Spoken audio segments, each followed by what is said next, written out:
Hi everyone, কেমন আছো সকলে? আশা করি সকলে খুব ভালো আছো। আজকে একটা ওয়াটার শ্যুটের ভিডিও নিয়ে চলে আসলাম তোমাদের সামনে। যেহেতু এটা ওয়াটার শ্যুট, তাই আমাকে পুরোপুরিভাবে ওয়াটারপ্রুফ মেকআপই করতে হয়েছে। আফটার শ্যুট মেকআপটা কেমন ইনট্যাক্ট ছিল বা একটুকু নষ্ট হয়েছে কিনা সেটা তোমরা দেখে নাও ভিডিওতে। প্লাস আমার এই লুকটা কেমন হয়েছে সেটা অবশ্যই তোমরা জানিও।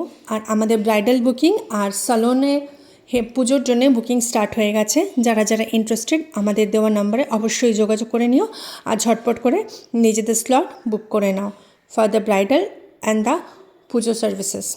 Thank you for watching. দেখা হবে আবার অন্য কোনো ভিডিওতে। টিল দেন বাই, সবাই খুব ভালো থেকো।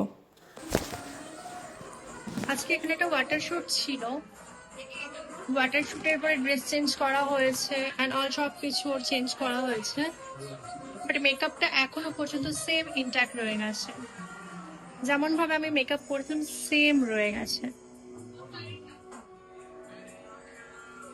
মেকআপটা কিন্তু একটুকুও নষ্ট হয়নি। ইভেন আই মেকআপটা অব্দি তোমরা একটু দেখো, সেম রয়ে গেছে। তোর কেমন লাগলো মেকআপ করে বল? ভীষণ ভালো লেগেছে। তো এখানে একটা ওয়াটার প্রুফ অ্যারেঞ্জ করা ছিল, প্যাকেজ ভীষণ ভালো লেগেছে। আর দিদি মেকআপ মানে as usual as it is রয়েছে, যেরকম করেছিল শুটের আগে। এত ভিজেছি চকচকে করে, তাও মেকআপের কিছু হয়নি। ভীষণ সুন্দর করেছে। অবশ্যই দিদিকে কন্ট্যাক্ট করুন, এরকম সুন্দর সুন্দর লুক পাওয়ার জন্য। আগেই সুন্দর লাগছে। Thank you so much, thank you. একটু আইসটা ক্লোজ কর।